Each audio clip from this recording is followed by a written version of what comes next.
जय गौ माता, जय गोविंदा, जय गोपाला। कैसे हैं प्रभु आप? मेरी आशा के अनुरूप आप गौमय और कृष्णमय होंगे। अभी हम सब दीपावली के उत्सव के मध्य में हैं। कल दीपोत्सव हुआ। भगवान राम के वनवास से वापस आकर अयोध्या में उत्सव का आगमन।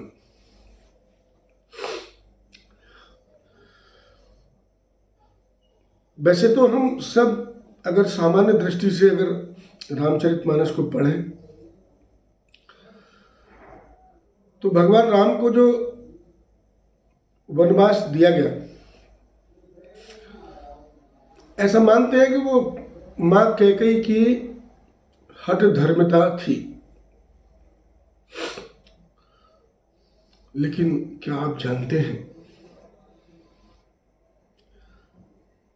कि राम तो कैकेयी को सबसे ज्यादा प्यारे थे। लेकिन यदि कैकेयी राम को वन में भेजने की दृष्टि से अपने आप को पूरी संसार की कुदृष्टि की शिकार नहीं बनाती तो राम केवल राम रहते। वनवास की अवधि को पूरा करने के समय काल में ही वनवास में प्रवेश अयोध्या के राजकुमार राम का हुआ। लेकिन जब वनवास पूरा करने के बाद वापस आए तो फिर वो मर्यादा पुरुषोत्तम भगवान राम कहलाए। यह भी उस मां का त्याग है। रामचरितमानस का एक एक चरित्र अपने आप में अतुलनीय और अद्वितीय है। Every single character of Ramcharitmanas in itself is unique.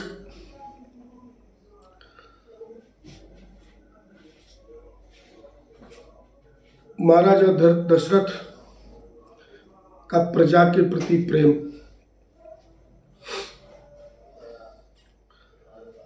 गुरु वशिष्ठ के चरणों में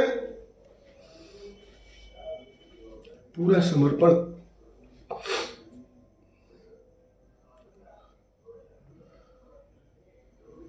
मां कौशल्या का त्याग, मां सुमित्रा का त्याग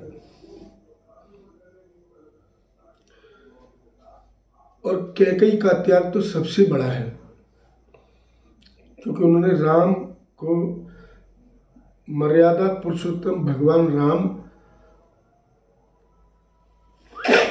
बनाने की पूरी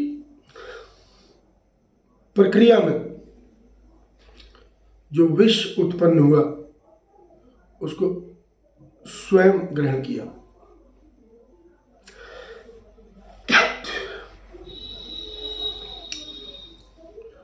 भाई भरत का त्याग,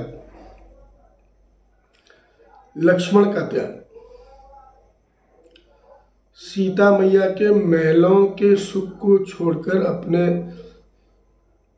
पति श्री राम जी के साथ में वनगमन,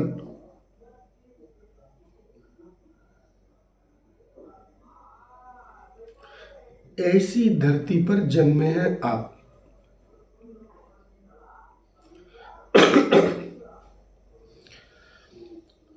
और इस पावन धरती में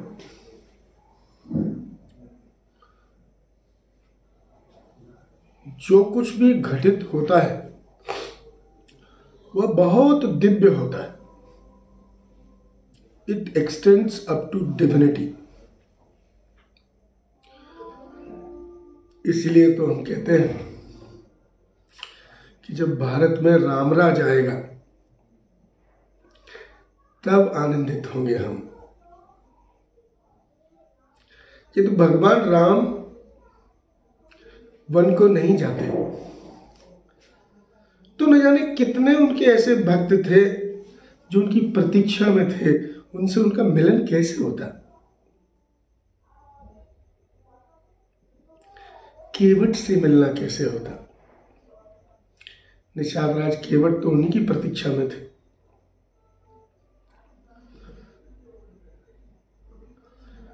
जब भगवान विष्णु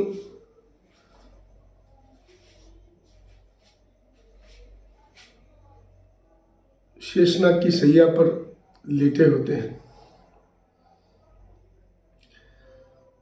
मां लक्ष्मी उनके साथ हैं, सीता रूप। शेषनाग लक्ष्मण के प्रतिरूप है।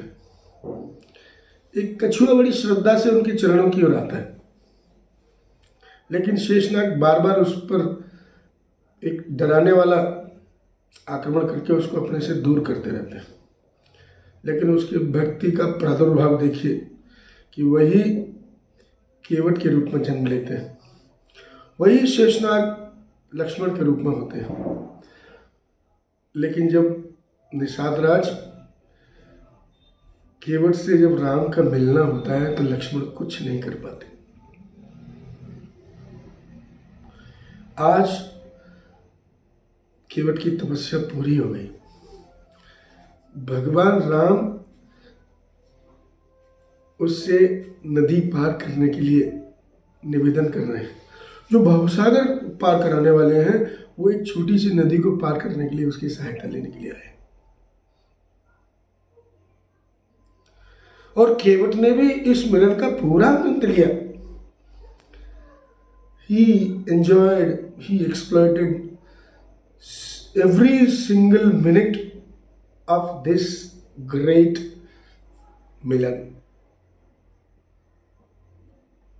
भगवान राम से कह दिया कि मैं तब तक आपको अपनी नाव पर नहीं चढ़ाऊंगा जब तक आपके चरणों को धोकर चरणामृत नहीं ले लूंगा। क्या करें, भगवान राम को आज्ञा देनी पड़ी। वही केवट, लक्ष्मण खड़े केवल मुस्कुरा रहे हैं, वही केवट आज भगवान राम के चरण धोकर चरणामृत के रूप में अपने पूरे परिवार और बंधु बांधवों के साथ ग्रहण कर रहा है। धन्य हो केवट। नाव में चढ़ते हैं। नाव से भगवान राम को पार उतार देते हैं। और अब बात आती है मजदूरी देने की। अब प्रभु तो वनवासी हैं, अपने साथ he doesn't have any wallet, उनके पास कोई कुछ है तो नहीं। तो माँ सीता मैया की ओर देखते हैं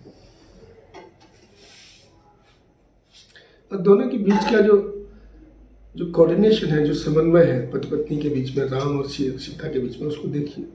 पिय हिय की सिय जानन हरि। अपनी अंगूठी मुद्रा अपनी केवट को देने का प्रयास करते हैं।